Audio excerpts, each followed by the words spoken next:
Yo, what's up guys, Alf here, and today I'm going to be doing a full in-depth deck breakdown of a deck that I've recently used to hit rank 1 with on the arena ladder. As you can see from the untapped screenshot, I'm currently 67 and 8 with this deck, so it's been a long grind, but the deck's been performing so well for me. And now before I get into it, there's going to be an MTG zone link down in the description. If you click on that, I'll have the full deck list there that you can import into arena if you want to try the deck out for yourself.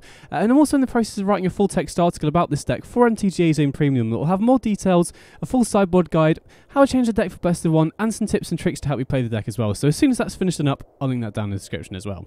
But anyway, with that all out of the way, this is my red-black Mishra Anvil deck in Alchemy. And Anvil as an archetype was already one of the best decks in the format before the release of Brothers War. But with the latest set, there's been so many great additions to this deck that I think take it to the next level and is my pick for the best deck in the format right now.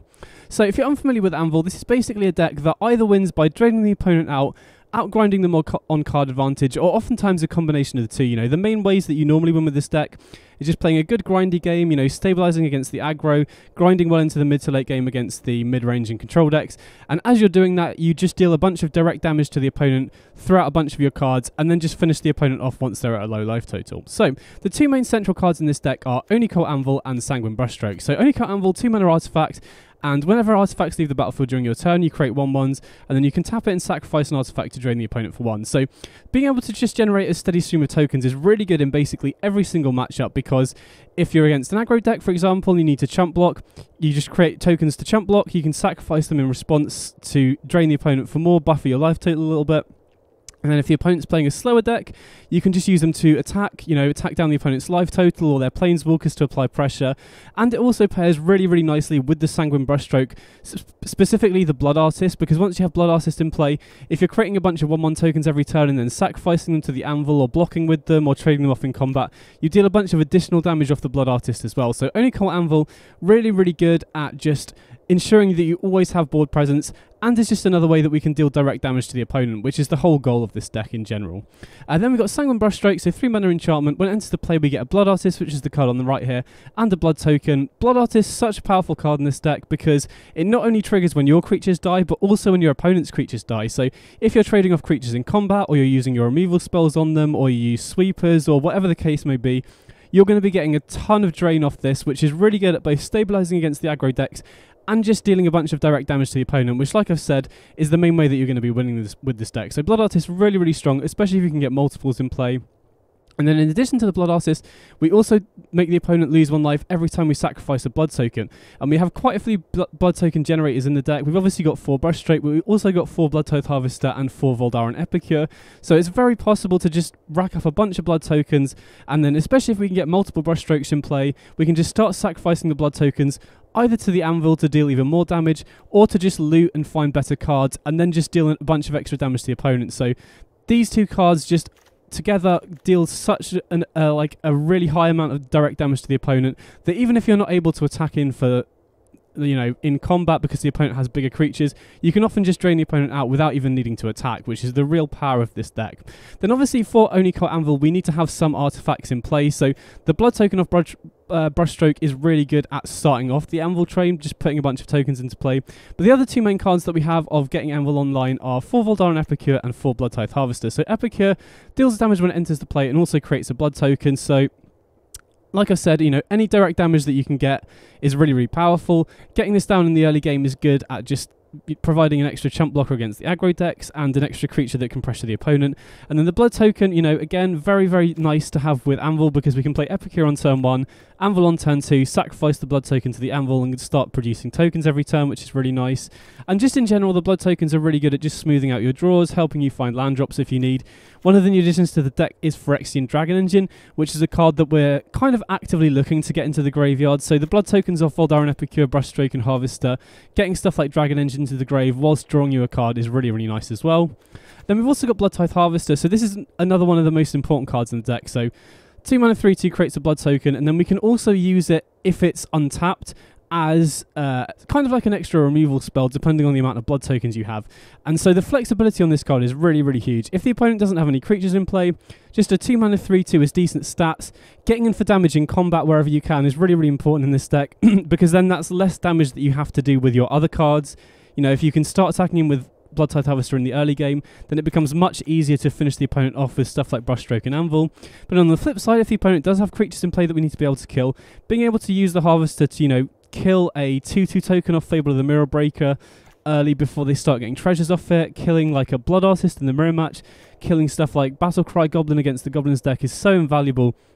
And because we have so many ways to create blood tokens, it's not too difficult to get a bunch of blood tokens in play and use Harvester to kill even bigger creatures. You know, if we can get 3 blood tokens in play, that allows Harvester to kill Shieldred, which is really huge. You know, this is basically a must-kill threat for this deck. So Harvester, really, really key card, and it also works very well with Reflection of Kiki-Jiki that I might as well talk about now. So Fable of the Mirror Breaker, one of the best cards in the deck. You know, it's just a generically powerful card.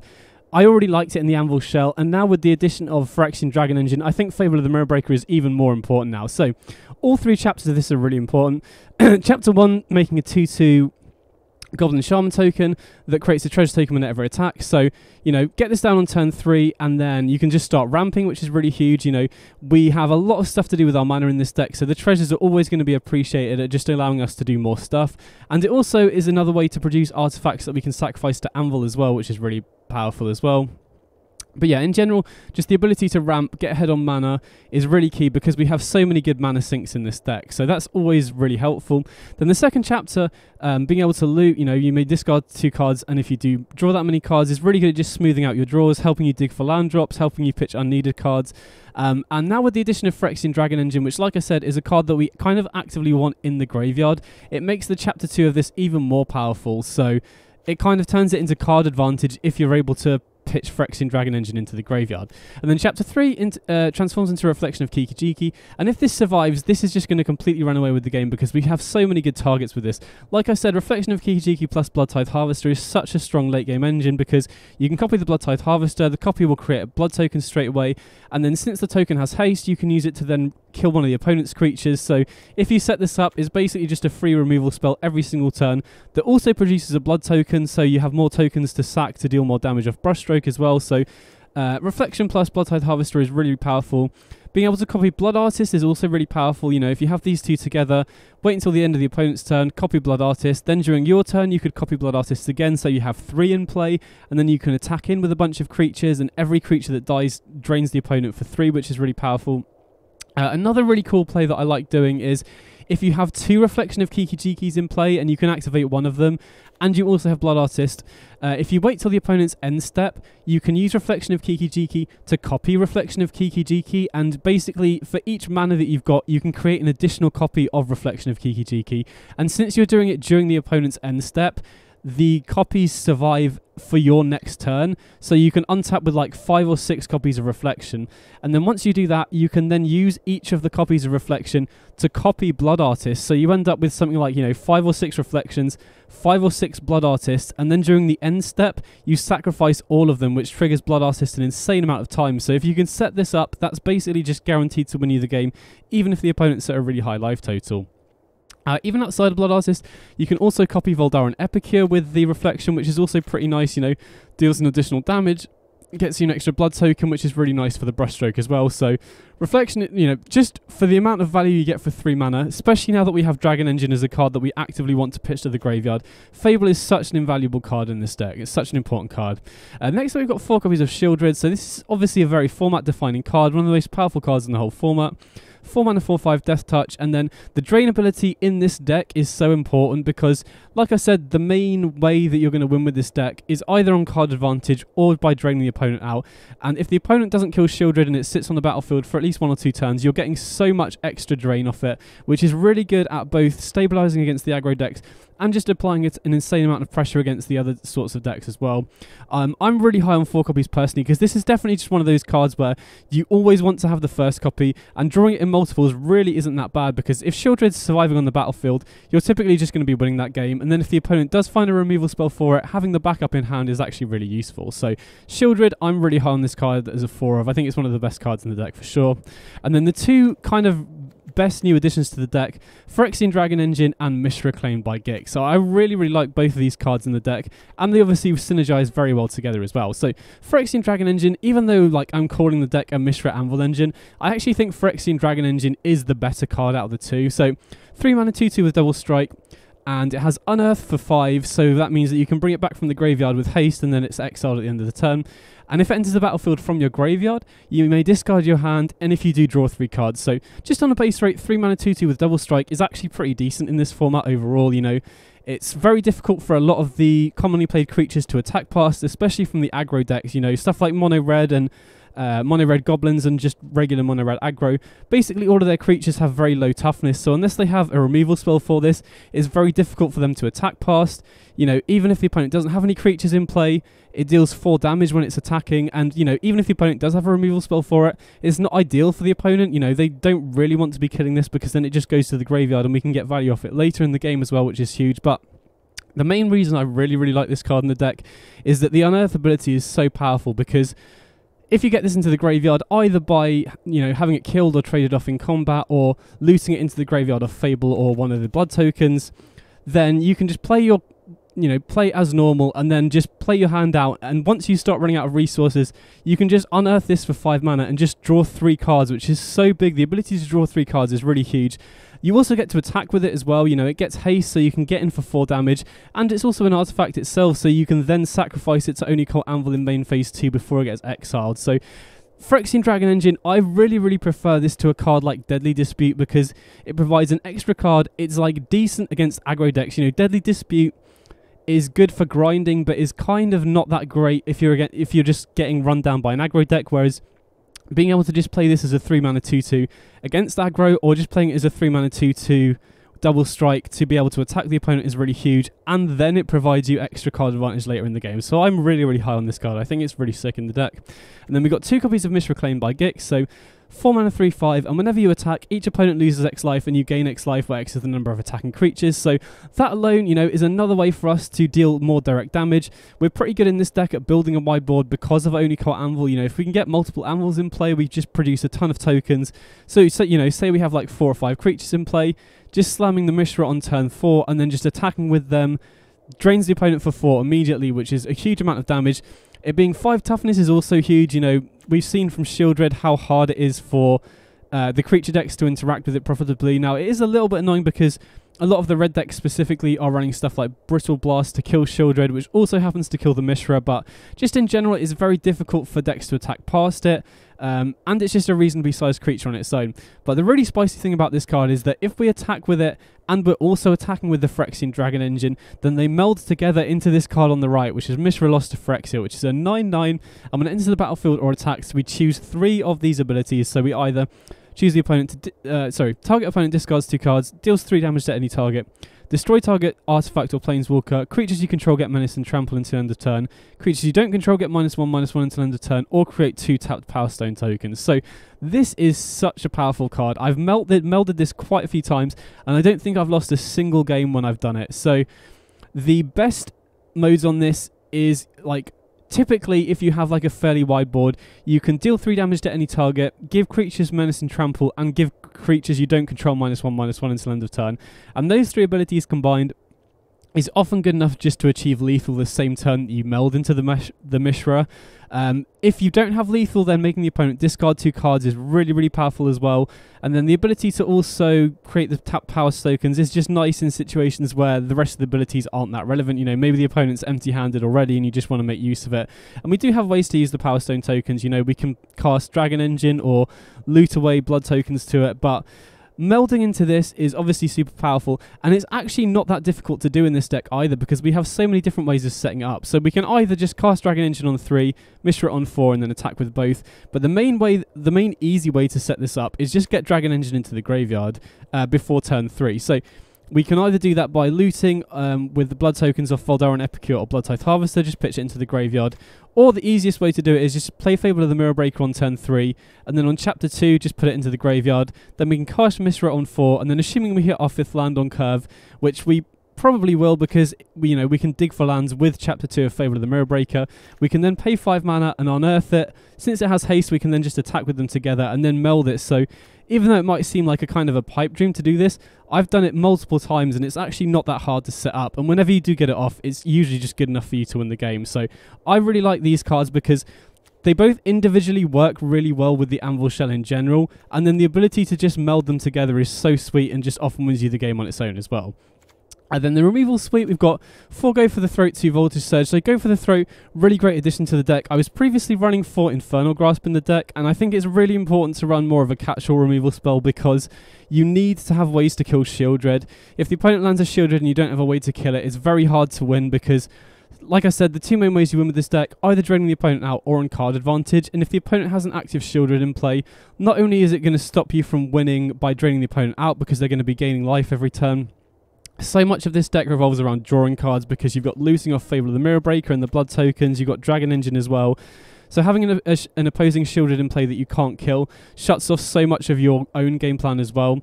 So I felt like a card like Infernal Grasp was really important to be able to do that. But the ability, having to lose 2 life each time you play it was a real issue against aggro decks. So in my previous builds, I was running 4 Infernal Grasp in the main, but having to run more single target removal in the sideboard like Cut Down and cut Infernal Grasp against the aggro decks because the 2 life was so brutal. So the ability to now swap that out for Go for the Throat is really huge. Now, there are obviously going to be some artifact creatures in the format, but they're very few and far between, so Go for the Throat is just almost a strict upgrade on Infernal Grasp and just ensures that you don't lose a bunch of life against aggro, which is really huge. And then I've got a couple copies of Voltage Surge, which is, the most efficient removal spell in the format, or sorry, in this archetype anyway. Dealing 2 damage to any early threat is really nice, and then we're almost always going to have artifacts like Blood tokens lying around to be able to trigger the 4 damage if we want. And, outside of Shieldred, Voltage Surge can kill most of the important threats in the format. Then onto the mana base, 24 lands has felt like a good amount. We have so many ways to loot in the early game to ensure that we keep picking land drops off the Blood tokens or Fable that missing lands isn't really ever an issue. In terms of the lands themselves, nothing too special going on here really. We've got 1 Takenuma and 1 Sokenzan because they're basically free to run as the utility lands.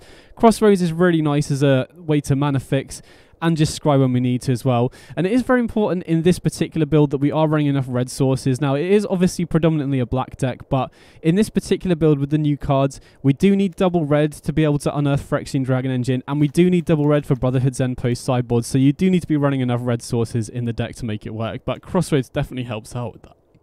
But anyway, that's the main deck. I've been so impressed with it. I think, obviously, like I said, Anvil's already one of the best decks in the format. I'm super high on Dragon Engine as a way to refuel and as just like a roadblock against aggro. And then Mishra works really well as a top-end threat, and then the ability to meld them is so sweet as well. Anyway, onto the sideboard. We've got copies 3 and 4 of Voltage Surge just for the aggro matchups, just any matchup where we want any more single target removal. This is great. 2 copies of Unlicensed Hearse's Graveyard Hate. Now, this is probably the card that I bring in the least often, but in the matchups where I do bring it in, it is super important because, firstly, this is very key against the Oracle of the Alpha Infinite Turns decks because it just shuts them off being able to loop Time Warp, which we don't really have a good way to shut off otherwise. And then I've also come across a few Reanimator decks which are pretty powerful, and we don't really have good ways to interact with what they're doing outside of Unlicensed Hearse. If the opponent can get back like a turn 4 or 5 Titan of Industry, that's super hard for us to beat. So even though I don't bring in Hearse very often, I think it's very important because the times I do bring it in is probably the most important card in the deck. It's shutting off what the opponent's doing. Then we've got 3 copies of Obnixilus, the Adversary. So this is here for a couple of reasons. First of all, it's very important in the mirror match because typically in the mirror match against other Rakdos Anvil decks, they're not particularly good at attacking down Planeswalkers. So if you can get an Anvil in play and then get an Obnixilus in play, it's very easy for us to defend it because the opponent's creatures are typically pretty small and they're not going to be able to like trample over it or anything like that. And the really strong thing about Obnixilus in the mirror match is if you create two copies of it because of the casualty, the first activation you can minus it to create a 1/1 Devil, and then every subsequent activation of the plus, not only does the opponent lose 2 life or have to discard a card, but you also gain 2 life. So, like I've said, this deck, you either win by draining the opponent out or out card advantaging the opponent. And if you have an Obnixilus in play with a Devil, each turn you're going to be gaining 4 life. So, similar to how Shieldred works, it's very difficult for the opponent to beat you by draining you out once you have an Obnixilus in play. So if you have an Obnixilus in play, it basically forces the opponent to beat you on card advantage, which is actually pretty difficult to do in the mirror match. Additionally, it's also very useful against more controlling decks that are running stuff like Farewell, Divine Purge, or Temporary Lockdown. Those are all cards that are very good against you, especially if you overcommit to the battlefield. And Obnixilus basically just dodges all of those, which is really important. Now, you do need to be aware of the exact list the opponent's playing, because if they're playing an Espelis with Diviner of Fates, Obnixilus isn't that great, because if they have Diviner of Fates in play, the first plus activation, they can just discard the worst card in their hand, and then they just get to seek another card of the same card type. So if the opponent's running a deck with 4 Diviner of Fates, then Obnixilus might not be the best idea, but If the opponent is playing a more controlling deck with Farewell and stuff like that, Omnix, this is a great card to bring in there as well because it dodges their sweepers. And next up we've got Brotherhood's End as a 4-of, so this is a brand new sweeper from the latest set. 3 mana, and you either get to deal 3 damage to each creature and each planeswalker, or destroy all artifacts with mana value 3 or less. Now in this format, you're basically only going to be using this to deal 3 damage to each creature and each planeswalker. Previously in this kind of slot I was running Mythic Massacre, which is obviously really nice with this deck because it synergizes well with the draining the opponent out game plan, but I think Brotherhood's End is just way more efficient for the matchups where you want it. You know, the main matchups where I really want this is stuff like mono red aggro, mono red goblins, Gruul werewolves, basically any of the aggressive decks in the format. Meathead Massacre is kind of just really inefficient because, say the opponent's playing Gruul Werewolves and they have a lot of creatures that have 3 toughness, you have to wait until turn 5 to sweep that board, whereas Brotherhood's End can just completely sweep that sort of board on turn 3, and that difference is night and day. It really makes a big difference, especially against a deck like Mono Red Goblins or just regular Mono Red Aggro. Having access to this as a sweeper that you can just play on turn 3 and sweep the opponent's board is really important, because in my early testing of this deck, the matchups that I was consistently struggling against the most was mono red, because oftentimes they can just outrace you, you know. Even though this deck does have a lot of life gain and stuff, it is kind of dirtly if you have sets, you know, setups where you have like Anvil into Brushstroke and stuff. It can just sometimes be too slow. So Brotherhood's End is really good as like a catch-up mechanism. Then Meathead Massacre was a card that was good in the mirror match as well, and Brotherhood's End can still be good in the mirror as well, you know, especially if you're going second. This can be decent to bring in, because, you know, say you have a Blood Artist in play and there's a ton of Anvil tokens on both sides of the board. Brotherhood's End dealing 3 damage to each creature and planeswalker does a very similar thing to what Meathook Massacre did anyway. And there are some situations, you know, if the opponent gets ahead where they have like 2 anvils and you don't have any, you can just use this to destroy all artifacts as well to get you back from behind in those sorts of matchups. So Brotherhood's End, very good at helping you stabilize against the red aggro decks, which were the main concern for me when I was testing this deck early. And then on a similar note, we also have 4 copies of Phyrexian Fleshgorger, so this is a 7 mana 7/5, but I've never cast it for 7 mana. You're almost always going to be casting this for the prototype cost, so it will essentially be a 3 mana 3/3 with Menace lifelink, and then it has Ward where the opponent has to pay life equal to Phyrexian Fleshgorger's power. And this is really nice, again, at just helping you stabilize against those red aggressive decks. That was the worst matchup in my early testing, so I really wanted to make sure that, you know, typically you can win that matchup if you're able to set up, but especially if you're going second, you really want to, you know, it's very possible for the opponent to just outrace you. So post sideboard, having access to Phyrexian Fleshgorger as just a blocker that can swing the life, you know, gain you 3 life when it blocks, or you can start attacking with it once you've stabilized just to buff your life total, really helps to ensure that you don't get run over by those red decks, even if you're going second, even if you have a slightly slower start. So typically against the more pure aggro decks in the format, I tend to bring in 2 Voltage Surge, 4 Brotherhood's End, 4 Phyrexian Fleshgorger, and then I'll cut 2 Mishra and 2 of Brushstroke, Dragon Engine, or Fable, depending on the exact matchup. So if I'm against Goblins, for example, out of these 3, I tend to value keeping in Brushstroke more because they're a deck that goes really wide. So if you can get a Brushstroke in play with a Blood Artist, and then you start using your removal spells like Brotherhood's End, for example, to sweep their board, the Blood Artist is going to swing the life race so much in your favour that it will stabilise you and then allow you to turn the corner. So if the opponent's going very wide like Mono Red Goblins, Brushstroke is usually my preferred card. If the opponent isn't going as wide, like against regular Mono Red or Gruul Werewolves, for example, I tend to prefer Phyrexian Dragon Engine because that's just much more difficult for them to attack past. You know, like I said, 2/2 Double Strike is very difficult for their low toughness creatures to attack past. Even a deck like Gruul Werewolves, where they have stuff like Tovalar, this can trade off with it because it has Double Strike. So even though we do have a lot of cards in the sideboard for aggro, that was the only matchup where I was consistently struggling because they can just run you over sometimes. So I wanted to have a lot in the sideboard to improve those matchups. So anyway, that's the deck. Like I said, it's been performing so well for me. Anvil was already one of the best decks, and I think it's definitely improved a lot with the release of Brothers War. Anyway, if you've got any questions about the deck at all, drop me a comment below. Next up, I've just got some games I was playing on the ladder. I've just got 5 matches so you guys can see the deck in action. So like I said, if you've got any questions at all, drop me a comment below, and I hope you enjoy the gameplay. Big up. Okay, sweet. Here we go.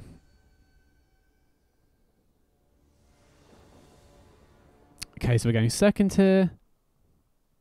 And her. I mean, this is very close to a mulligan. Like, this is... I'm actually kind of tempted to keep this, though, because we have Forsaken Crossroads on turn 1, which can scry us, hopefully, to another non-land. Having early interaction is really important. And then Phyrexian Dragon Engine alone can refuel us. you know, if it goes to the graveyard, we can just unearth it later in the game to just completely recover. So, and now we've drawn Epicure, that's even better because we can potentially just loot it into the graveyard. So, okay, Faithful Mending from the opponent, so they could be on Reanimator maybe. That's not a card I see very often, but it's kind of scary because combo can be difficult to beat. Wow, we've drawn the Mishra, interesting. Okay, so I'm going to play the Crossroads now and just scry. Okay, I think we want Brushstroke on top. That's nice. That gives us a good play for next turn. Now we've got Mishra, we can loot Dragon Engine into the graveyard and potentially set up for a turn 5 Unearth. You know, we already know we have our 5th mana. Okay, so the opponent has Fable here. So I kind of, in a way, regret not keeping up Go for the Throat here because I think I'm... Yeah, I think we have to kill the 2/2 here. I really don't want them to ramp, especially if they're playing a Reanimator deck. You know, their reanimation spells are usually going to be 5 or 6 mana, so letting them get ahead on treasures is not great. Now, that's obviously a bit annoying because we would have loved to play Harvester or Brushstroke instead that turn, but I really don't think we can afford to give the opponent the 2/2 here. Now, since Go for the Throat was our only removal spell, it could be sketched because we don't currently have a way to kill the Reflection. Okay, they have another Fable, sure. But we can potentially kill it if we can successfully meld the Mishra here.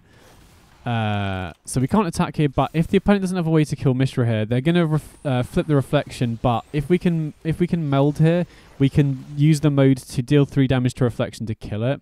I'm still not sure what the opponent's on. We've seen big score. I mean, they're obviously a big mana deck that wants to do something with the graveyard. I have to assume there's some sort of Reanimator deck.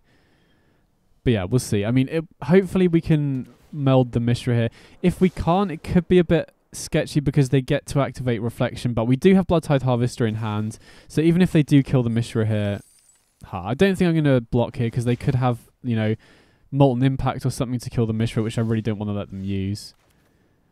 So, moment of truth here, we're going to get to meld. But yeah, even if they kill the Mishra, I think having Harvester as a backup plan to kill the Reflection is fine. So I imagine they're going to use a removal spell here if they have it. Wow, they let us attack. I mean, they could use a removal spell now, I guess. They could kill the Dragon Engine here. Wow, we get to meld. Okay, sick. So, we definitely want to deal 3 damage to any target. I'm just trying to think what the other modes we want to do. So, I think we want to make the opponent discard 2 cards as well. We can't set up lethal here, so not interested in many of the other combat modes or anything like that. I guess we probably should have attacked with the Epicure as well, thinking about it. Yeah, that was a misplay on my part. I should have attacked with the Epicure. I don't know why I didn't. Because we would have got an extra damage off the initial Mishra activation. Just trying to think what we want to use for the third mode. We could just create 2 Power Stone tokens. We could just destroy the treasure token, potentially. I think that's probably more valuable than like, Power Stone tokens are nice to loot with blood tokens, but since they're like a big mana deck, denying them this treasure token could be more important here, potentially. So that's what I'm going to go for here. Make the opponent discard 2, kill the Reflection, get rid of their treasure token. Okay, so they flash back the Faithful Mending here. So they're going to end up with just 1 card in hand, but they get a lot of looks at whatever that best card is going to be. Either way, they kind of need to kill Mishra here, because otherwise we're just going to be able to do it again next turn, which is, you know, almost certainly going to be good enough to win the game. Although I'm still scared. I still don't really know what the opponent's doing here. Oh, wow. Angel Fire Ignition. Okay. That's kind of scary because that can gain a lot of life. I mean, I'm not sure it's going to be able to beat Mishra, but if... Hold on. Let's have a look what they got. Snowborn Simulacrum. Okay, so they must be a Hinata deck surely then. I guess that sort of makes sense with the Angel Fire Ignition as well, because if they play Hinata, then the Ignition costs less to cast when they're targeting stuff, so... Looks like they're probably on a Hinata deck, which yeah, okay. So that makes sense. But still, I mean, I don't think they're going to be able to beat a melded Mishra. So I think we're just interested in killing the Hinata with a Voltage Surge here. I'm just trying to think whether we want to use the blood token from the Brushstroke or the Harvester, because I don't think we have enough mana to do all of it. I think Brushstroke's probably more important because we get the drain off the Blood Artist as we're killing stuff here as well. So I have to pay an extra because of the Hinata ability, but This should just be good enough for lethal because we can just kill, yeah, we can just kill the reflection, attack with both. So that was pretty sweet getting to meld game 1 there. How do we sideboard here though? This is going to be tough because this isn't a matchup that I play very often. So, and their build looks a bit different to other Hinata decks I've seen. So I definitely think 100% want Voltage Surge. We just want as many ways to kill stuff, especially because they've got Angel Fire Ignition. You know, it looks like they just, you know, probably have other targets they want to use to buff. So being able to kill stuff in response to an Angel Fire Ignition seems very important. Trying to think if there's anything else we want to bring in here. We could potentially bring in Unlicensed Hearse, but we haven't seen that much graveyard synergy outside of Faithful Mending and Angel Fire Ignition, really. I feel like one copy could be good. You know, the first copy of Hearse is pretty free normally. The second copy does have some diminishing returns if you draw multiples, so I don't mind bringing in one Hearse here. And then thinking of cuts, like honestly, like Mishra, probably a bit slow on the draw, so I'm probably going to cut that. And then Anvil is never a card I normally trim, but if the opponent is trying to win in the air with flies or by giving their creatures trample with Angel Fire Ignition, then Anvil does become a little bit worse. And all of the other cards seem more valuable in finding removal. I think having removal is going to be the most important thing in this matchup, so I just want as much removal and as much ways to find removal as possible. So obviously this is a very land heavy hand. I mean, having the blood token off Harvester will help there, because even if we do keep drawing lands, we can use the blood token to loot away any excess lands. And I'd really like having Voltage Surge and a way to trigger the 4 damage off this. Oh, okay, Dragon Engine's nice here. So that's a nice card that we can pitch to the blood tokens if we wanted to get it into the graveyard to refuel later in the game, or we could just hardcast it to apply pressure if the opponent has a slower start here. So definitely just going to slam the Harvester on 2. That will enable us to Voltage Surge and kill something with 4 toughness. Wow, Keldon Flame Sage. That's not a card I've seen played basically at all, but I guess if it relies on attacking and they're using Angel Fire Ignition to give stuff haste, that makes sense. Either way, we can't let that live. Unfortunately, we didn't. If we had another blood token generator, I think I would have played that and then used the Harvester to kill the Flame Sage and held on to the Voltage Surge, because now if they have Hinata, we don't really have a good answer for it, unfortunately. So we would have loved to draw another blood token generator there, really. Okay, they big score. We can either go Dragon Engine or Sokenzan here. I think I like going Dragon Engine, although just because it applies more pressure. You know, I feel like we're on the back foot, so we have to get aggressive here. Or like, we're not on the back foot yet, but we will be if we let the opponent carry on. Oh, wow. Okay, so that's a pretty sick combo. They Angel Fire Ignition the Flame Sage, and then they get to cast a free spell off it. Okay, they do kill the Dragon Engine, which is pretty nice because we can unearth it potentially. So we can either Epicure and Sokenzan here, or Epicure and Treasure, but I think, you know, our hand is just nothing, so I would much rather get Dragon Engine. Oh wow, sick. Okay, we drew a lot of removal spells there, which is nice. Might as well attack, you know, opponent's probably going to block, but there's no, it's going to exile the end of turn anyway, so no real harm in attacking there. And now we actually have some removal spells here, which is really important. And we have Dragon Engine as another potential way to refuel as well, which seems pretty sick. So again, they could Angel Fire Ignition, which lets them look even further in their deck, which is kind of scary. So they got a 6/7 lifelinker. So I think we just need to try and kill their stuff, stabilize, and then outgrind them here. Oh wow, they're on Chaotic Transformation as well. Nice. I guess that, you know, that becomes cheaper with Hinata, I guess, right? Okay, another go for the throat is great. So I imagine they're playing some protection spells, but I'm just going to fire this off main phase anyway. You know, if they are running counter spells or something, I would rather they use the treasures than letting them untap and doing it during their upkeep. It does kill, which is nice. Even though this might be a bit greedy, I'm going to fire off the Dragon Engine here.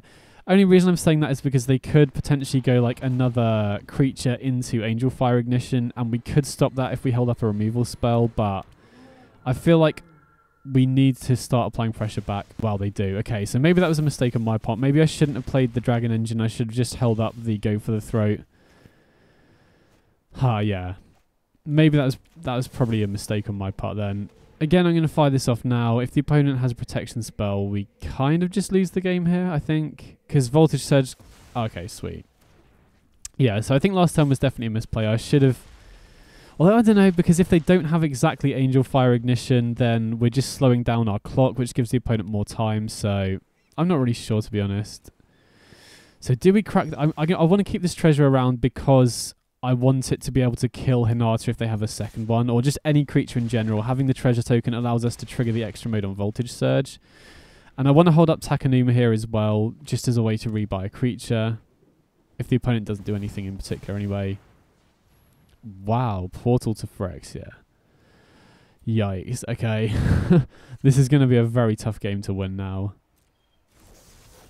Not that it wasn't already, but now they're going to be able to reanimate Blood Tithe Harvester.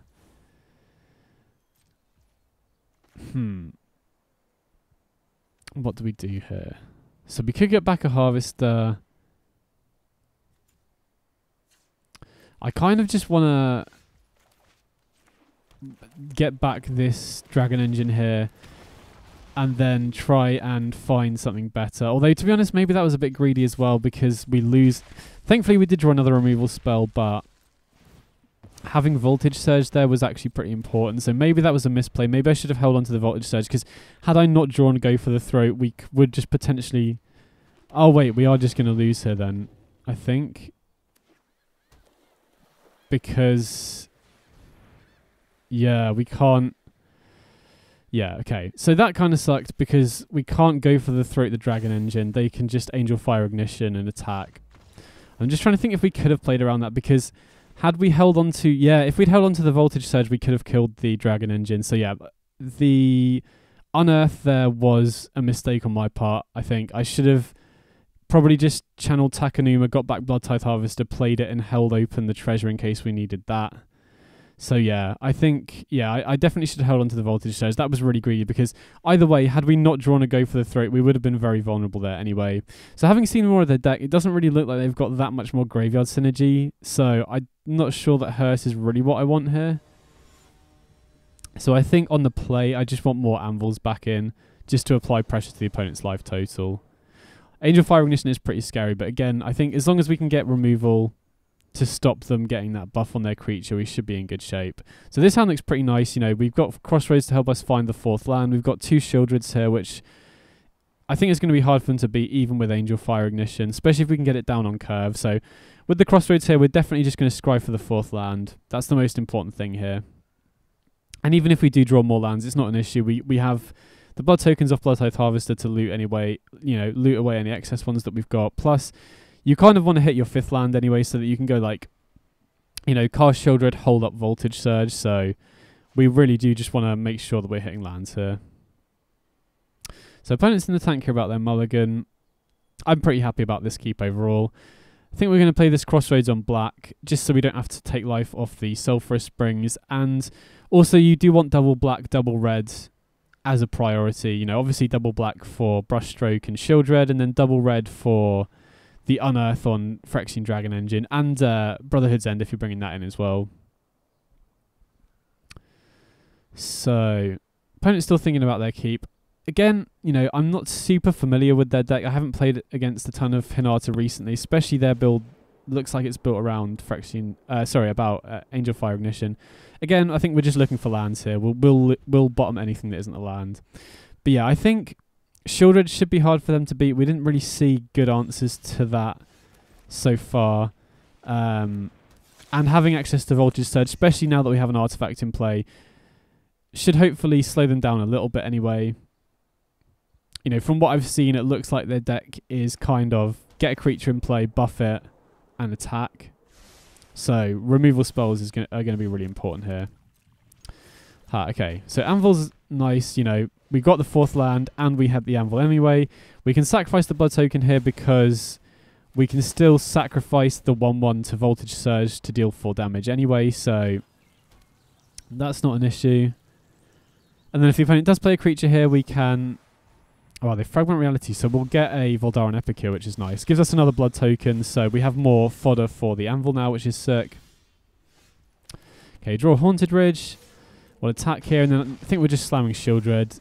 Just start applying even more pressure. You know, they're already down to 13 here. And if they take their upkeep off to kill the Shieldred, that means they're not developing their board. And we have a second one in hand anyway, so... Okay, they've got Flame Sage. I think we're just killing that straight away. Going to play the second Anvil so that we get the token when we sacrifice the blood token here.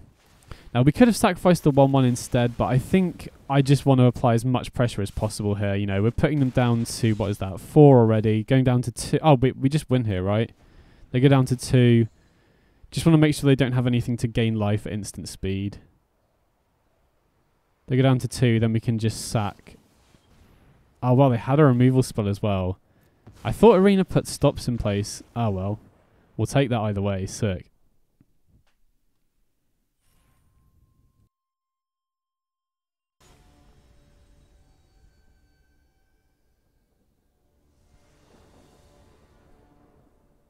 Okay, so we're going second here. And I can't really keep a 1 land, unfortunately. This we definitely can keep, and we'll just put back an Epicure here. Pretty nice curve out we got. Okay, so opponent on a swamp. We'll just go Epicure on turn 1 here. And then we've got Anvil into Brushstroke, potentially into Shieldred, which is a really nice curve out if we can get there. Okay, no turn 2 play from the opponent is really nice to see. Attacking with the Epicure, play the Anvil, and then we'll just sack the blood token to create a 1-1 token here.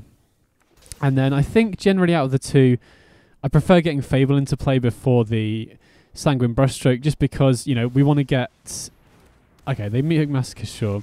We want to get the treasure off, you know, we would rather ramp sooner than later because of the, you know, Chapter 1, and getting Reflection available to copy stuff as quickly as possible is also very valuable, so going to slam the Fable here.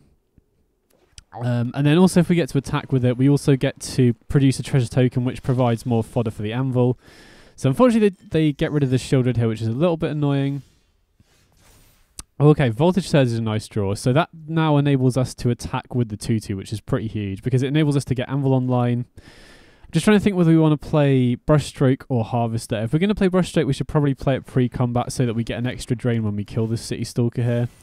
And there's also a consideration to whether we want to sack the Blood token or a 1-1 off the Anvil, because we do have Blood Tithe Harvester in hand, so if the opponent plays something like a Shieldred, we might value the Blood token more, but I think in the dark, especially with a Blood Artist in play, I probably prefer the 1-1, although it is close. You know, instead we could have manually sacrifice the treasure for mana, which would trigger the Anvil to put a 1-1 in play, and then we could have sacrificed the 1-1 to the Voltage Surge, which, thinking back on it, might be the better play because... Oh, wow, they do have the Shieldred, yikes. Okay, yeah. So that was... I mean, the downside of that play... Oh, interesting. I was going to say the downside of that play is that we would have to sacrifice the Blood token to use the Anvil again. Anyway, so I'm going to attack with the Shaman first here, because I think there's a decent chance the opponent won't block with the Shieldred here. They might think we have Molten Impact. Okay, sweet. So we managed to get away with it. Now we get to cast both Blood Tithe Harvesters. And now, unless the opponent has another Mythic Massacre, I think we're in an okay spot here, because they kind of have to kill the Reflection, or we can just make a copy of Blood Tithe Harvester and then kill the Shieldred. Even if they do kill the Reflection, we can still kill the Shieldred with both Blood Tithe Harvesters next turn, which isn't ideal, because trading 2 Harvesters for a Shieldred, not the best, but you got to do what you got to do. Shieldred is like a must-kill threat in this matchup, so you have to basically just take any way to kill it that you can, basically. Okay, so they do have a removal spell for the Reflection, which is a bit annoying, but it looks like that's all they've got, hopefully. So we can just kill the Shieldred with the Harvesters here. Just going to consider what other options we've got. I mean, nothing great, honestly. I think we just go for it. The other annoying thing here is that they've got Shambling Ghast in play, which we really don't want to attack into because it can kill the Blood Artist. And Blood Artist is going to deal a lot of chip damage here. So I think I'm probably going to avoid attacking if I can. I was tempted to loot away the land here, but you need your fourth... Well, you don't need, but you really want your 4th land. So I'm going to play the land out here, and then if we draw another land, I think I'm happy to start sacking that to the Blood tokens. Oh, well, they have a second Shieldred, yikes. So that's obviously not ideal. I mean... Okay, Voltage Surge isn't bad. And we have Blood Artist to kind of swing the life race back in our favour a little bit. So, I mean, I'm just going to activate the the token and pass here. We could have attacked to try and bait them into blocking with the Shieldred, but I'm not sure that's a great strategy really, because then they can just block with the Shambling Ghast and kill the Blood Artist. But there's a chance they might attack here. Well, I'm really hoping they do, because then we can block and kill the kill the Shieldred with Voltage Surge while they do attack. Okay, so we're definitely not going to block the Shambling Ghast because we want Blood Artist to survive here. But this now, okay, opponent got a bit greedy. I mean, obviously they only get punished for this if we drew exactly Voltage Surge, so it is a little bit unlucky for them, but they probably didn't need to attack there. So, I mean, we're very happy to take that trade. So now Shieldred's down, and now we're definitely going to be, even though they've got a Trespasser, we should be winning the life race here, I think. And even though they don't have Shambling Ghast back to block, I still don't think we have good attacks here because they've obviously got a 3-3. So just going to sack the token and pass here. They're already down to 7. You know, this is the nerfed Mythic Massacre, so they're not going to gain any life off us sacking stuff anymore. So yeah, I think opponent's in trouble here unless they can find a way to kill the Blood Artist. And even then, we still have Anvil to drain them out. They can't really attack that. Well, they can be punished pretty easily for attacking because we have the 2/2s here as well.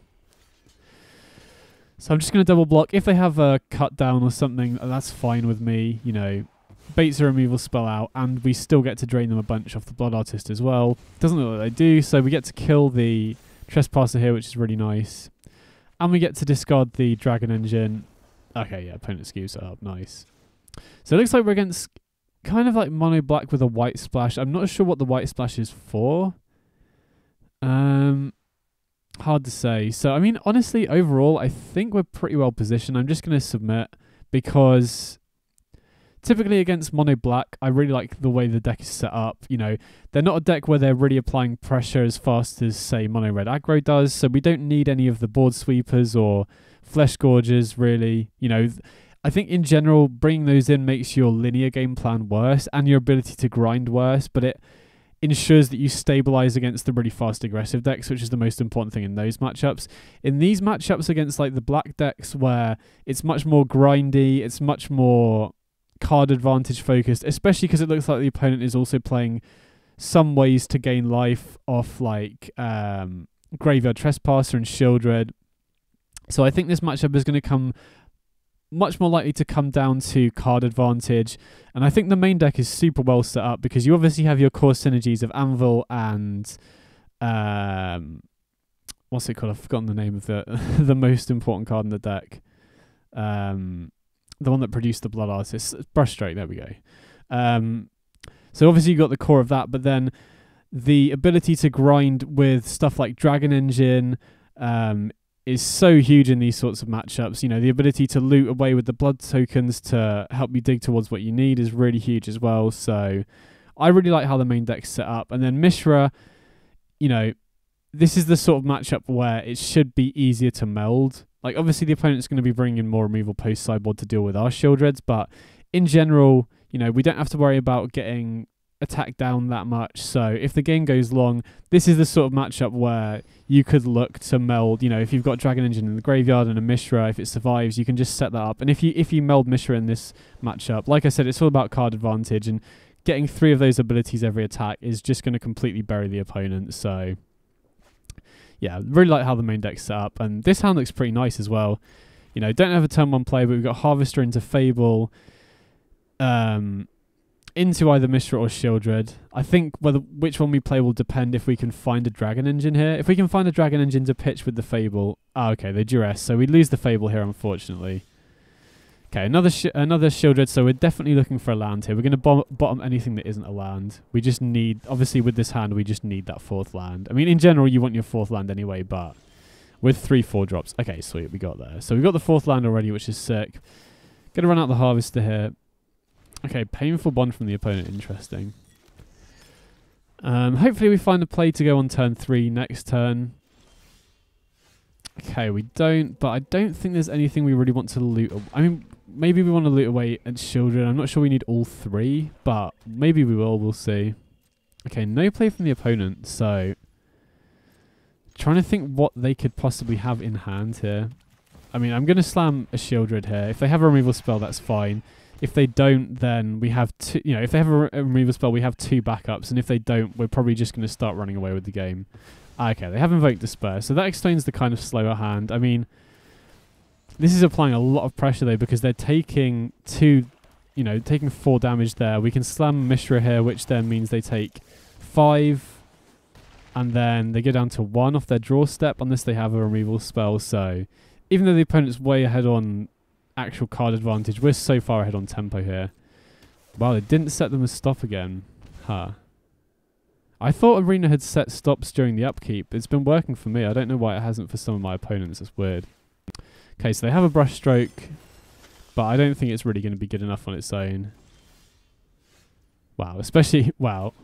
I mean, we're going to deal them 1 off attacking anyway, but we might be able to meld here. Sick. Okay, nice. We get to meld. That's a pretty cool way to win the game. So we get to attack. Oh, I guess we don't even get to see the meld because we just deal them 2 off the attack trigger anyway.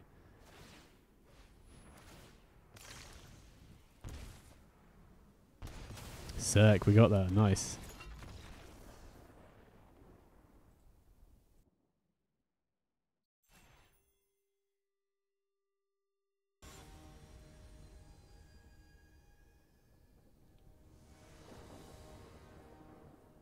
Okay, so we're going first here.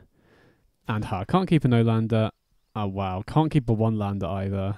That's pretty unfortunate. So we go down to 5. Having Dragon Engine seems... I mean, it's pretty nice, to be honest, especially with the Harvester, if we're going down to a 5, because we can either play it out as a creature and have it die, or loot it away to Harvester and then try and unearth it if we can hit our 5th land. And that is potentially a decent way to recover from a mull to 5. You know, if we can loot for our 5th land and then unearth the engine, that's actually pretty decent. So, interesting spot here. I think I'm going to offer the trade, even though, you know, trading a Harvester for a Tenacious Underdog isn't the best. I still like doing it because I feel like we're playing... like, obviously, we're really far behind on card advantage here, so I don't... If we don't attack there, they're just going to start attacking with the underdog. I mean, we could have just held the Harvester back and tried to block with the Dragon Engine, but if they're going to use removal, I actively want them to use removal on the Dragon Engine here so that we can unearth it. Whereas if we'd have kept the Harvester back, they'd have probably used their removal on that instead. Oh, wow. If I can draw a 5th land off the top, we can potentially meld this on a mull to 5. That would be so sick. I mean, unfortunately, we do lose the go for the threat here, which could be relevant if they have a Shield Red, but...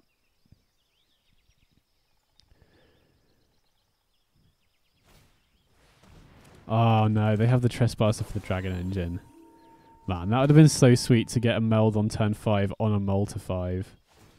So we lose the go for the throat here, which is an answer for the Trespasser, but we can attack down the Lily here. Okay, another Mishra is fine. If they have a removal spell for this one, then we can just play the second. Be interesting to see if they block it. Okay, they do protect the Lily, which makes me think they might minus, which would be good because we have the second Mishra. So if they minus here... Oh, okay. So that kind of sucks. They grasp and then they're probably going to plus. So we lose both Mishras here. We're just basically hellbent at this point. Yeah, losing that Dragon Engine to Trespasser was pretty brutal overall. I mean, we could loot here, but there's a chance we draw a 4-mana card, which would be really bad with Liliana in play. So I'm just going to play the land out, and then I don't mind looting next turn. Wow, they just go for Invoke Despair now, sure. And they plus, so they lose one of the cards they drew. Okay, Anvil's not bad. Even though we do lose the blood token, which would be kind of rough if we draw another land off the top, I think we just want to get Anvil online here. We can start potentially attacking down Liliana if they don't put any blockers in play. So yeah, this is obviously a rough spot, but against what is kind of like a discard deck on a mull to 5, this sort of thing is going to happen. Okay, Underdog into Evolved Sleeper. They buff this Sleeper. They're going to discard their last card. Oh, they pitch the Infernal Grasp, sure. I guess they're just trying to go for the Liliana ultimate here. No harm in attacking the Lily here. Just going to bluff her, like, you know, if you're holding something in hand, there's a chance they might not block. So we'll just sack and response, because we were going to sack the token to the Anvil anyway, so basically attacking there is free. Now we get Fable in play, and like we are building up some amount of resources, but the fact Liliana is going to ultimate next turn is really scary. Well, they have the cut down for the 2-2 as well.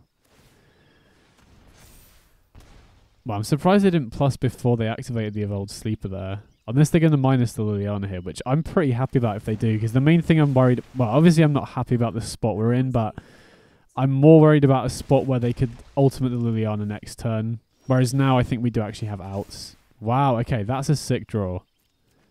That's a very sick draw, because now we can unearth the Dragon Engine, kill the Liliana potentially, draw 3 cards, and then sacrifice the Dragon Engine. Okay, do we want this? I think we do.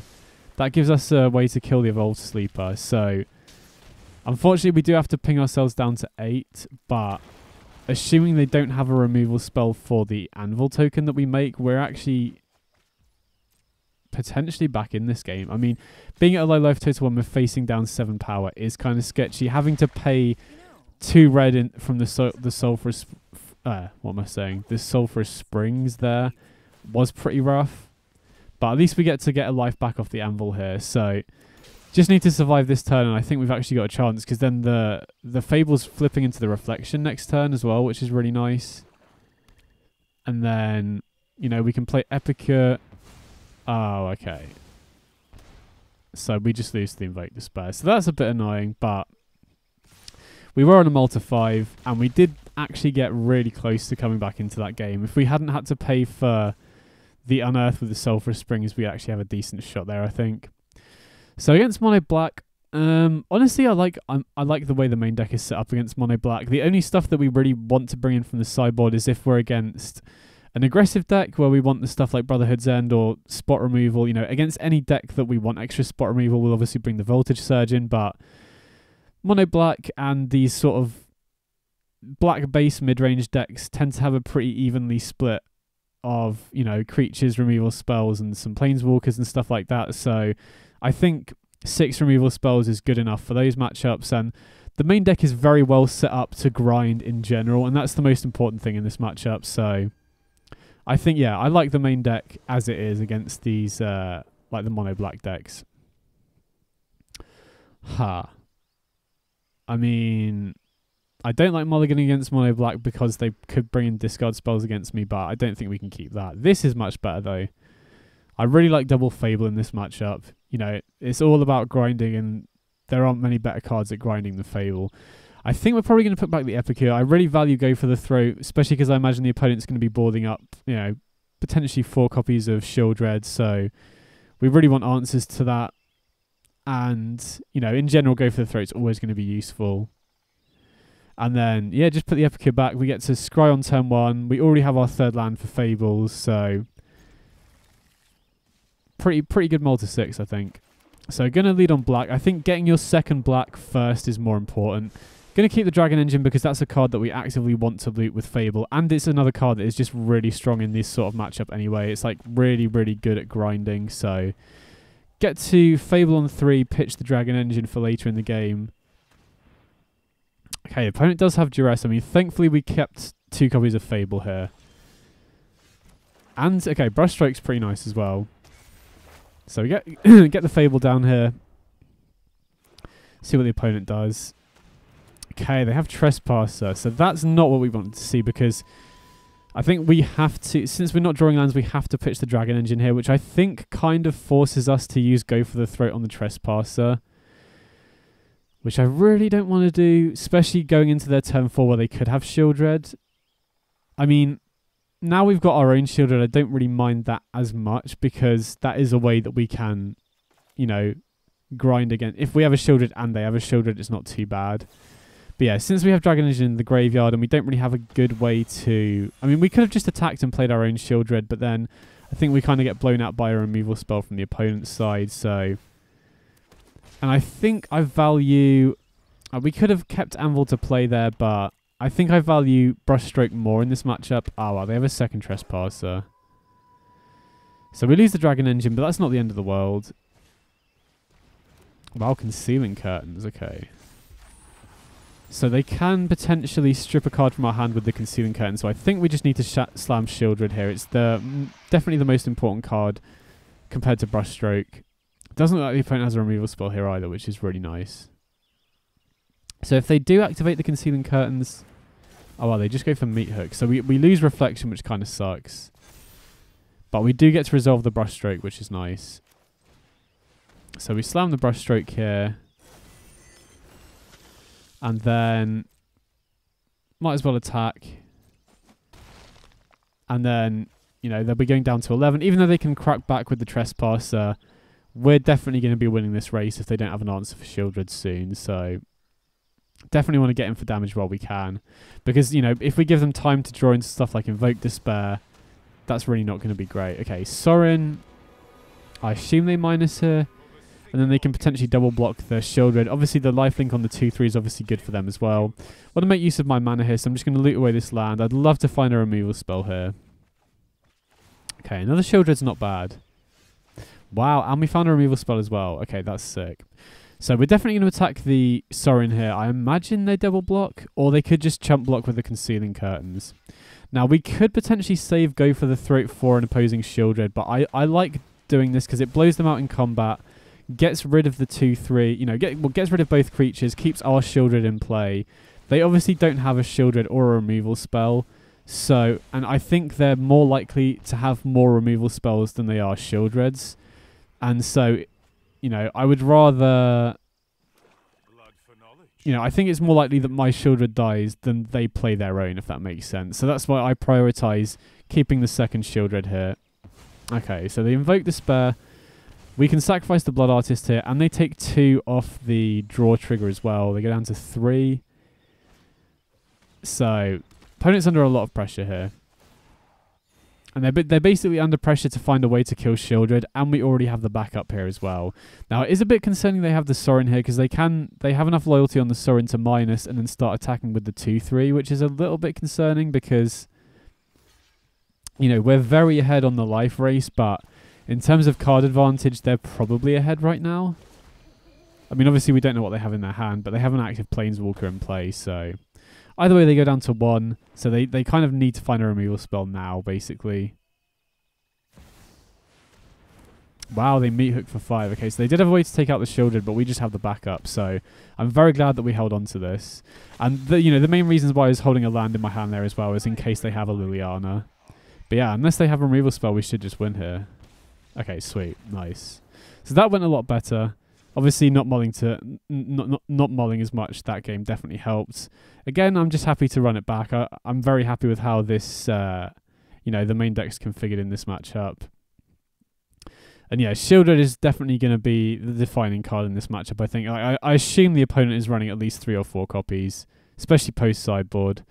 And yeah, Sorin is kind of a concerning card because if they can get multiple 2/3s and we don't have ways to kill them, you know, we don't have Meathook. We're not bringing stuff like Meathook in this matchup. So the scare, I think a lot of people when they're playing against the Rakdos midrange should probably just minus the Sorin twice to get 2 2/3s because that's actually quite difficult to race if you're relying on winning the life total race anyway.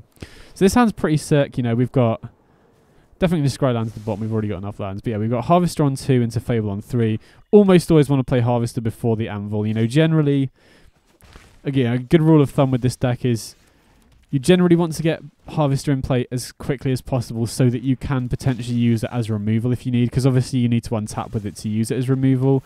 And you generally want to get Fable into play as quickly as possible because the earlier you get it into play, the better you can make use of the ramp on Chapter 1, and the quicker you get access to Reflection as well. So, because of that, going to be slamming the Fable here, and then got a pretty nice curve out. We can go harvest it into Anvil next turn as well, which is pretty sick. And we get to keep the, you know, we can sacrifice the treasure token if we get to attack with the 2/2 instead of the blood token, which means if we can find another way to generate a blood token, we can use Harvester to kill Shieldred as well, which is something I'm definitely worried about. Okay, so looting here, I think I'm happy to pitch a land. Maybe that's a bit greedy. I mean, okay, we got paid off for it immediately, so that's fine. You know, you do kind of want your 5th land in this deck because you often want to play 2/2 drops and have mana open for something else, or play a 4-drop. Now, because, you know, I did just say that you generally want to get Harvester into play as quickly as possible, but since the opponent hasn't really been doing much here, I think they must just have a bunch of removal in hand. You know, they've just been pumping the mana into the Evolved Sleeper, so while you generally want to get Harvester into play as quickly as possible, they have... I'm kind of getting a read from how they're playing that they just have a bunch of removal in hand, so I don't want to play out the Harvester if possible here. Okay, they play Invoke Disperse, sure. That does mean we lose the Fable, which is a bit annoying, but yeah. I'd much rather get Anvil online because then it makes their removal not as good, essentially. Okay, interesting. So I think we do now want to play out the Harvester. I'm just trying to think whether we want to attack with the 2/2 to be able to play all 3 cards in our hand, but I don't really feel like it's worth throwing away the 2/2 here, because it's kind of preventing the opponent from attacking. I think one of the big reasons they're not attacking here is because they don't want us to get free treasure tokens. So we get 3 Anvil tokens in play the Harvester, and now, thankfully, if they do play Shieldred, we can just play the second Harvester and we have 3 blood tokens. Okay, they meet him for 2, so that was the sort of read I got. I kind of thought that they must have removal because they've just been really slow to commit anything else to the battlefield.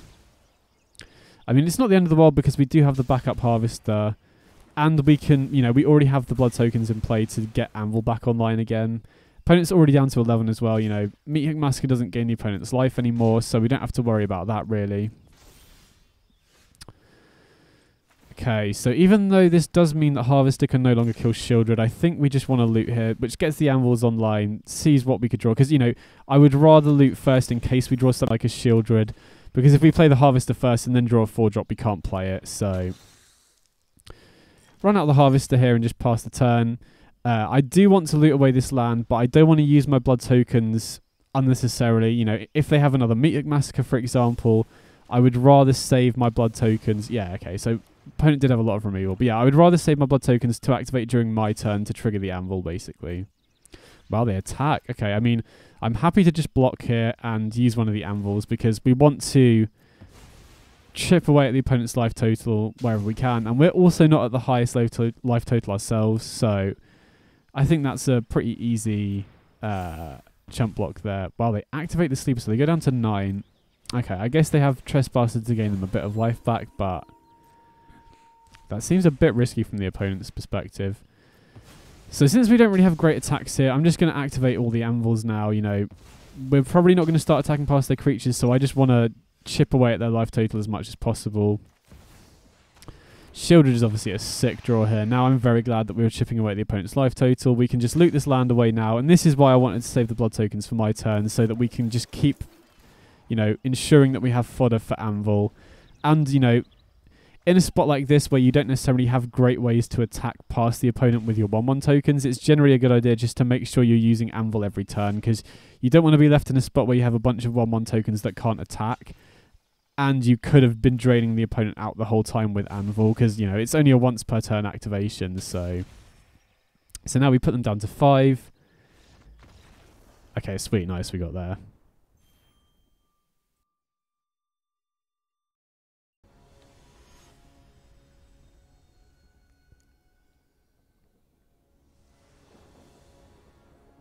Okay, so we're going first here.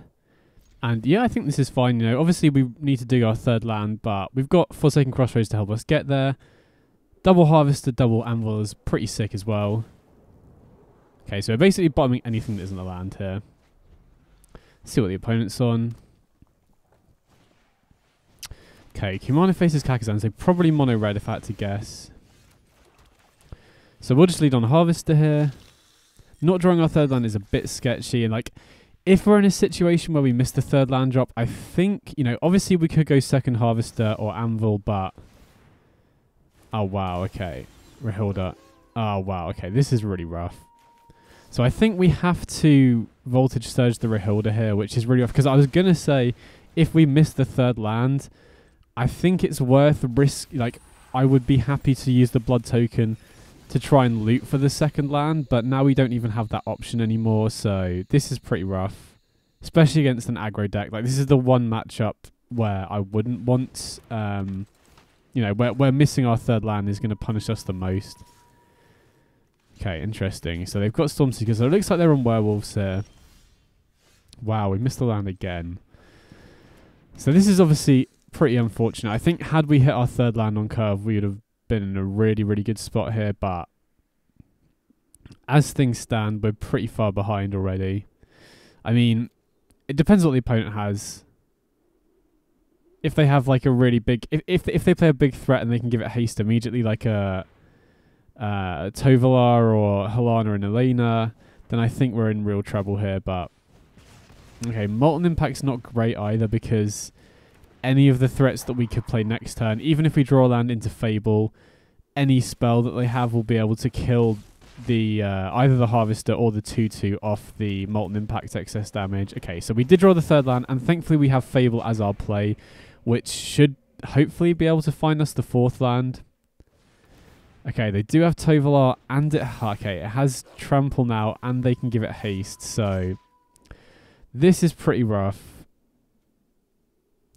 So I'm debating here whether I want to chump block the 2/3 and deny them an extra card draw off Tovolar. I think with a go for the Throat in hand, it's worth it, because we can kill the Tovolar next turn. Okay, we do have the fourth land, which is nice. Just trying to think whether we loot here. This is a tough decision. Like, I think Anvil's good if we can kill their Tramplers, which we can this turn, at just producing chump blockers anyway. And then, you know, Harvester is generally good to get in play early if you can, but with the 2 excess damage, I really don't want to play out Harvester into that yet. I mean, maybe that's a misplay because they might want to wait until next turn. Yeah, maybe I should have played Harvester there, because Reflection is flipping, or Fable's flipping into Reflection next turn.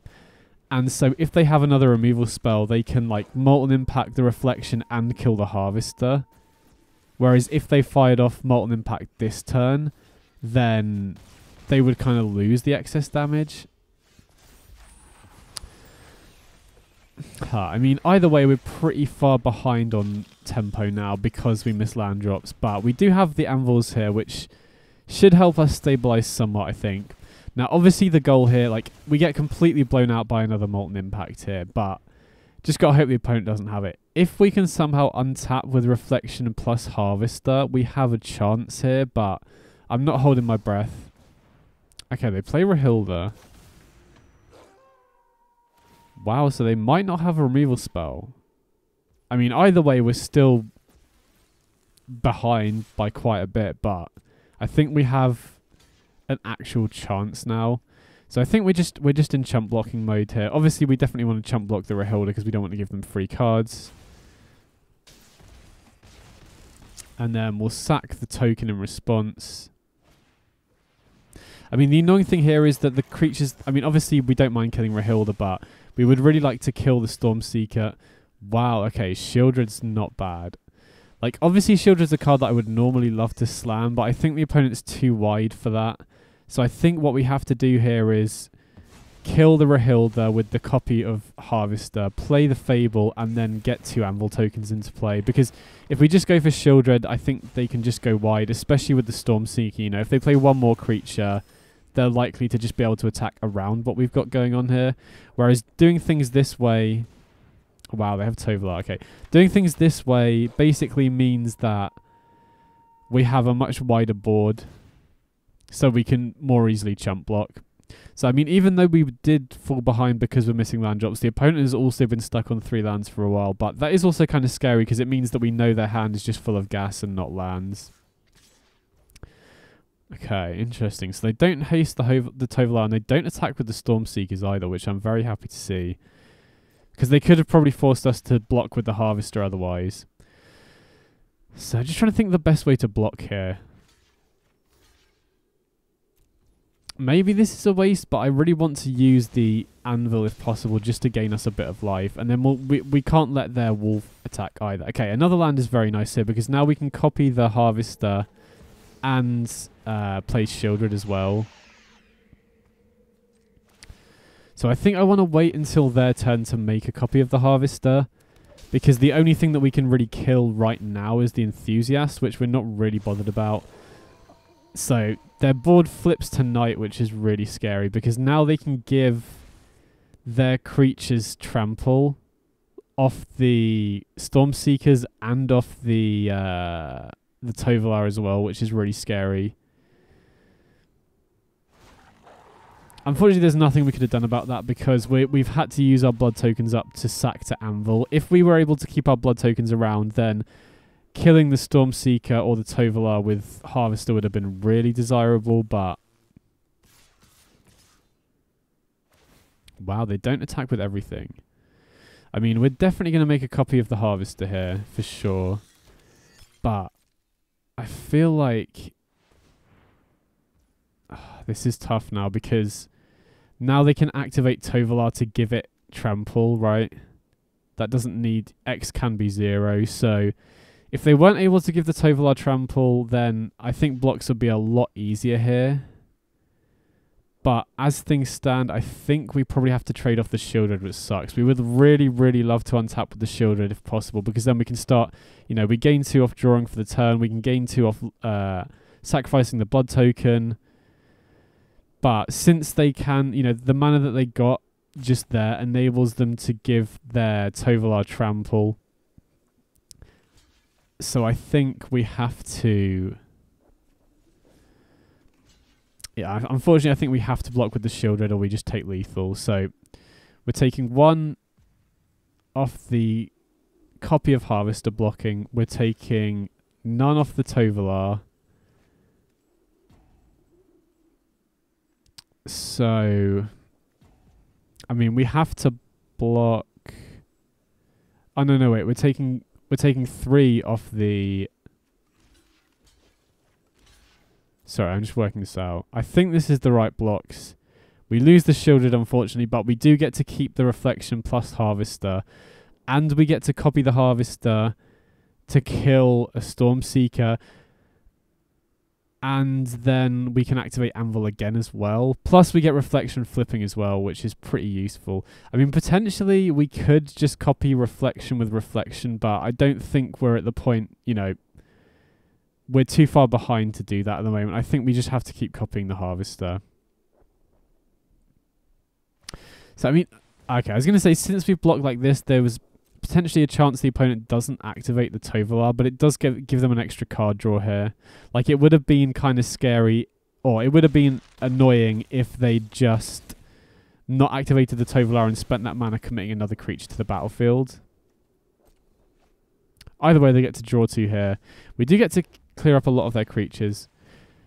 Oh, okay. So they play Kumano, which forces us to sack the blood token. So now we can't kill the Stormseekers with the Harvester, which is a bit annoying. But it does flip things back to today again, which is important. And we kind of have to cast the Dragon Engine because otherwise it will go back to night again, which would be kind of a disaster. So I think here we want to kill the Enthusiast, and then just because we want to activate Anvil again, you know, potentially we could have waited until the opponent's turn, but then we're missing out on 2 1/1 tokens. So just going to pass things back to the opponent here.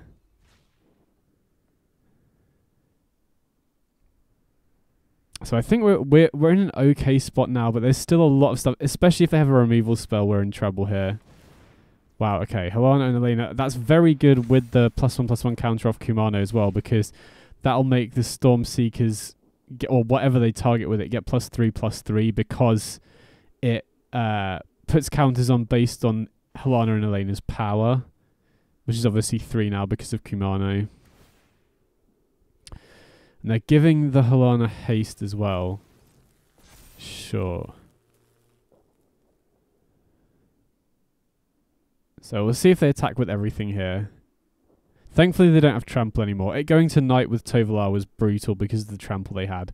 Now that it doesn't have trample, only Cult Anvil can put in a lot of work. Well, they don't attack. I'm just trying to think whether we want to activate the Anvil here or not.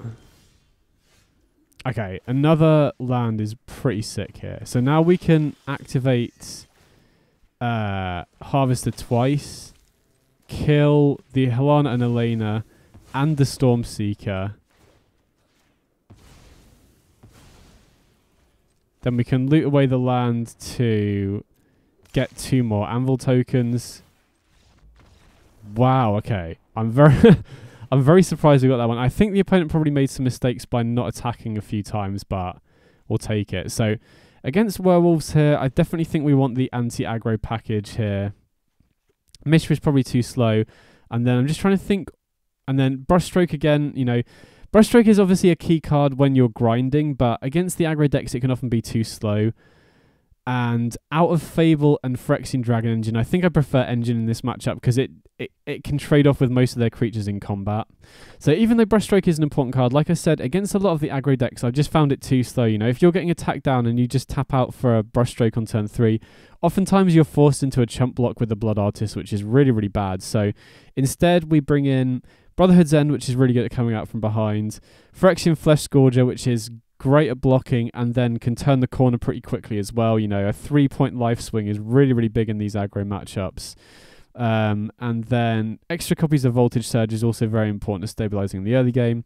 And then we are diluting our proactive game plan a bit. You know, like I said, Sanguine Brushstroke is one of the most important parts of our linear game plan, but in these sorts of matchups where the opponent is just trying to race you, basically, it's much better for you to just play a control role, stabilize against the opponent, and then you can just easily win the game off the back of Fable or Shieldred, or, you know, even just attacking with Flesh Scourges or something like that. So I found this is the most effective way to win the aggro matchups because, especially going second, if you keep too much of your, you know, Brushstroke stuff in, it can be very easy to just get run over by the aggro decks otherwise.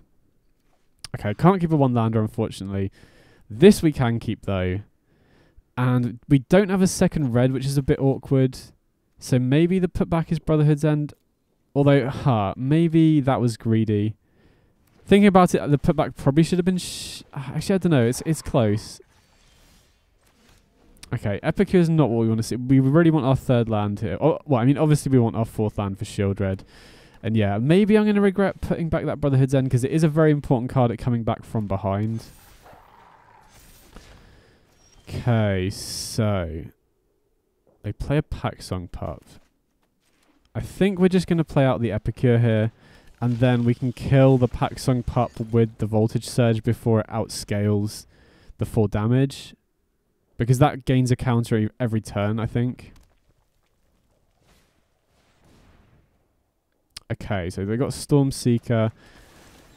So we should use this to take out the... Oh no. Oh no. That was... Oh, that was so stupid. I was just talking. I completely misclicked there. That's really bad. Oh no.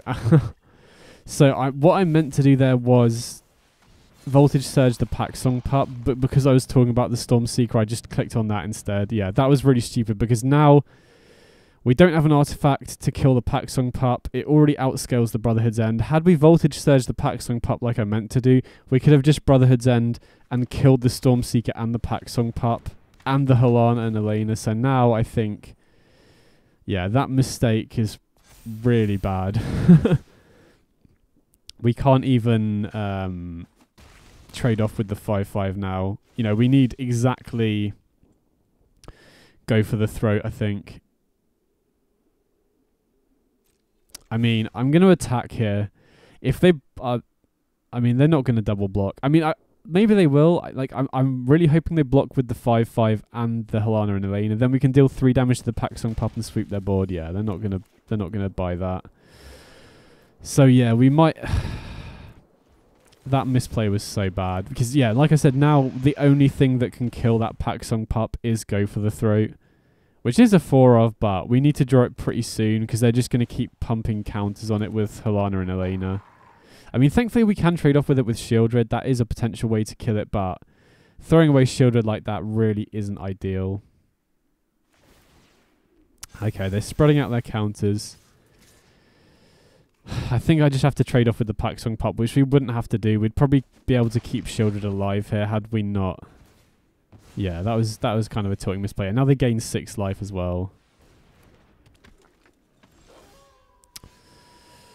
Huh. So,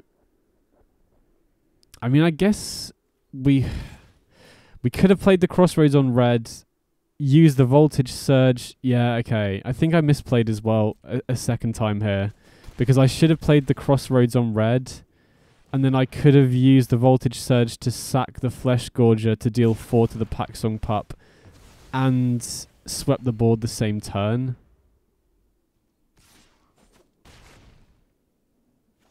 Yeah, okay, so I've misplayed twice now. I'm kind of tilted with myself.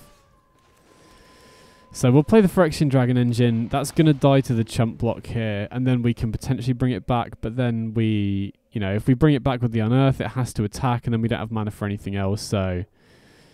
Yeah, so 2 misplays I made this game. I definitely should have killed the Paxong Pup instead of the Stormseeker earlier. That was just a misclick on my part, and then I should have also played that Crossroads on red, so that I could, last turn I could have gone attack with the Flesh Gorger, Voltage Surge, sacking the Flesh Gorger to deal 4 damage to the Paxong Pup, and then swept their whole board with the Brotherhood's End. So yeah, I just punted this game, which is, you know, a bit annoying. And we were so close, we could have cast the Flesh Gorger for 7 as well. Oh well. Okay, so, I mean, game 3 on the play should be easier. And to be honest, like, had I not made a couple of mistakes, I think we probably would have been favourites to win that one either way, so... And we were on the draw there as well, so... I definitely rate our chances in going into game 3. I mean, the thing we were most worried about in this matchup is the trample, and obviously their creatures outscaling the damage-based removal that we have as well, because, you know, 8 of our premier removal spells in this matchup are Brotherhood's End and Voltage Surge, and so if they can, you know, like they did last game, make their creatures really big toughness, that can be difficult to deal with outside of Go for the Throat. So this hand is like full-on control. You know, if we can get Shieldred in play, the great interaction between Shieldred and Brotherhood's End is you can play the Shieldred and then Brotherhood's End, and it doesn't kill the Shieldred because it obviously has 5 toughness. Oh, whoops! I should have played the Swamp there instead, because if I have to use like the Go for the Throat, I have to pay an extra life off the Sulphurous Springs. Hopefully, it doesn't end up coming up. Okay, they play the Tenacious Pup. Not too worried about that. Okay, Anakumana faces Kakazan, sure. So I don't think, you know, definitely don't want to waste a removal spell on the Paxong Pup. Harvest is a reasonable draw here. Going to play that out, and then there's a chance that I cycle the Blood Token here. I really would like to play Shieldred on curve if possible. You know, Shieldred, if they don't have a removal spell, they might commit more creatures to the board. Oh, wow. Okay, so this Stormseeker now outscales Voltage Surge. I mean, thankfully we have Go for the Throat, but... I mean, if they give the Stormseeker haste here, we can block with the Harvester and then kill the Stormseeker post-combat with Voltage Surge. So I would quite like them to attack with the Stormseeker here. But it looks like opponents in the tank. They might give Tenacious Pup the extra buff instead, which would make sense, I guess, because then it, you know, basically enables them to get in for 2 free damage, because we're very unlikely to block the Pup with our Harvester here. But we'll see what they do. Yeah, okay, they do that, which is a bit annoying. I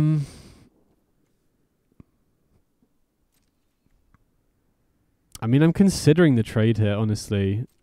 Probably not worth it, but I had to think about it. So, the annoying thing with using the Blood Token here is that we do lose the ability to deal 4 off the Voltage Surge, but I really want to hit the 4th land if I can. Okay.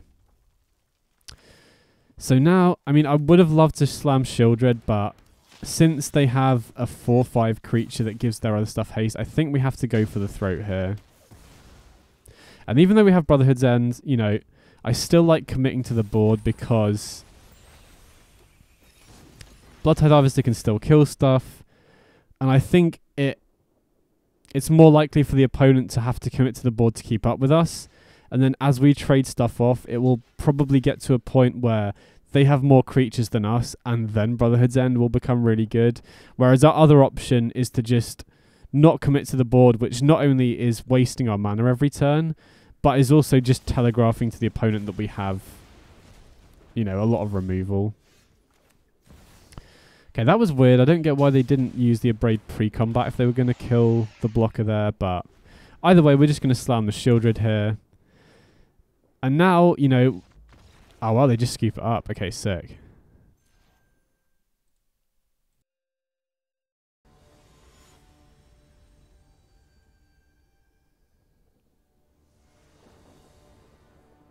Okay, so we're going second here.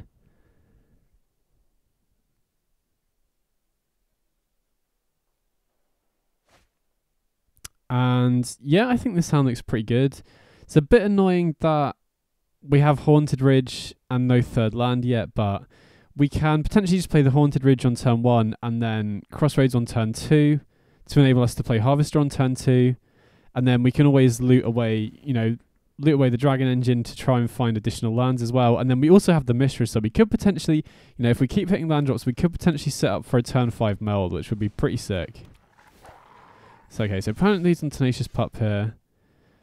Okay, interesting. So we did draw Sulphurous Springs. So now we can go turn 1 Epicure, turn 2 Harvester, and have an untapped land on turn 3 as well, which is pretty nice. Now, it is a bit annoying that we have to damage ourselves on both Epicure and Harvester, but it is what it is. You know, I'd rather curve out and take 2 damage than just play tap lands in the early game.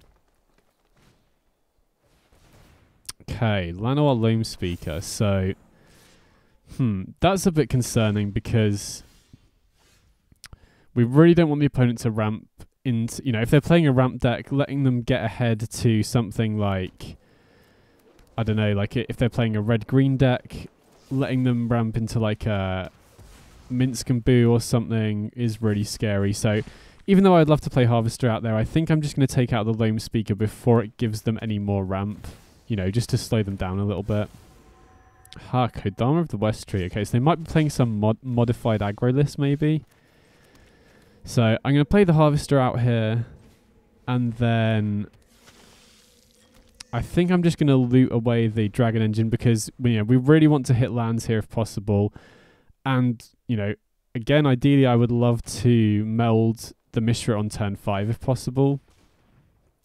Okay, so they play the Tenacious Pup. So yeah, makes me think they're probably playing some mono green modified aggro deck if they're playing Tenacious Pup and Kodama. So we'll definitely block the Kodama here. You know, I would happily kill that with the Harvester next turn anyway, and it enables us to use the blood token and not have to worry about that. Okay, sweet. We hit land, and we hit our 5th land. That's really sweet. So now we can play the Mishra, and if the opponent's playing mono green, I think they're going to struggle to kill the Mishra here. And, you know, we are on the draw, I think. So we can play this Forsaken Crossroads untapped as well, and then just unearth the Dragon Engine next turn. So just got to keep our fingers crossed the opponent doesn't have a way to kill the Mishra here. So opponent's in the tank. I mean, I'm absolutely going for that next turn no matter what I draw, I think. It's just the highest upside play by far. Okay, so they have a land.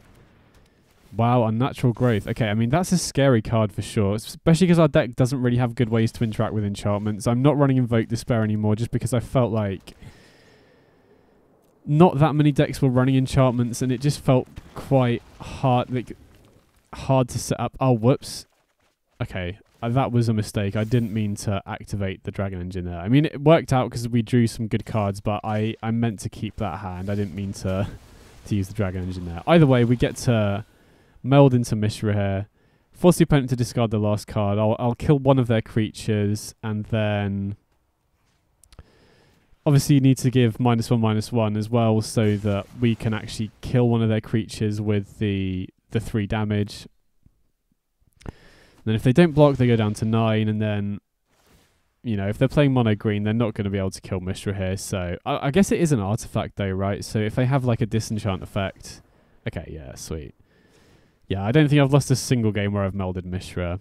So I definitely want more spot removal here. I mean, I think they're just an aggro deck, but we didn't see that much of their deck, to be honest. I mean, unnatural growth is scary. Like I said, we don't really have good ways to deal with that. So if they can get big creatures into play and unnatural growth... Oh, they have Invigorating Hot Springs. I didn't notice that. So they are green-red, and it looks like they're modified synergy. I am very concerned about unnatural growth, so I think I'm going to bring in a couple of Brotherhood's Ends and bring out the Brushstrokes because... You know, if they're playing Tenacious Pup, they're going to give stuff Trample. If they're playing Unnatural Growth, I assume they're probably running stuff that has Trample naturally anyway. So I think Brushstroke's probably just a little bit too slow. Whereas, you know, at least Fable and Phyrexian Dragon Engine can trade off with stuff in combat. And to be honest, I think, you know, you mostly win these aggro matchups, unless it's like mono red where your life total does matter, you do want to buffer it. You mostly win these matchups just on trading off resources, keeping their creatures off the board, and then just winning the game once you've stabilized. So I don't think Brushstroke is as important in this sort of matchup. If you're against mono red where they have burn spells, then it is. Or if you're against a very go wide aggro deck like Goblins where you can get a lot of drains off the Blood Artist, then it's definitely a good card. But if they're playing more tall than wide with like individual bigger creatures, then I think it's generally better. Okay, Goligrita is definitely going to kill that on the spot because otherwise that's going to get them a lot of value. We could play Anvil on turn 2 here, but I really want to play Fable on turn 3 and not have to worry about getting attacked by something. So I'm going to hold up Go for the Throat here just so that we can... Yeah, this is exactly the sort of spot. We can kill something like a Kodama, and then we can tap out for Fable and not have to worry about getting attacked down by something. And then we get to loot away the Dragon Engine, which gives us free value, basically. And then I think hitting the 4th land is really important here. So if we don't draw a 4th land for the turn, I think I'm pretty incentivized to loot away a second card as well, but... Maybe because we've got Go for the Throat to be able to kill the Kodama, which enables us to attack here. So I think we might be able to get away with it. So we'll kill the Kodama. Maybe we should have looted away one of the Anvils here or something, but I feel like it's like a pretty valuable card. Especially if the opponent doesn't have any trample creatures. Especially in multiples as well. But yeah, maybe it was a bit greedy to not loot a second card there. Okay, so Fable flips here. I think we're just going to attack with both creatures first, and then we can go Anvil into Fable, and then that will trigger the Anvil because we'll be sacking a treasure to play the Fable.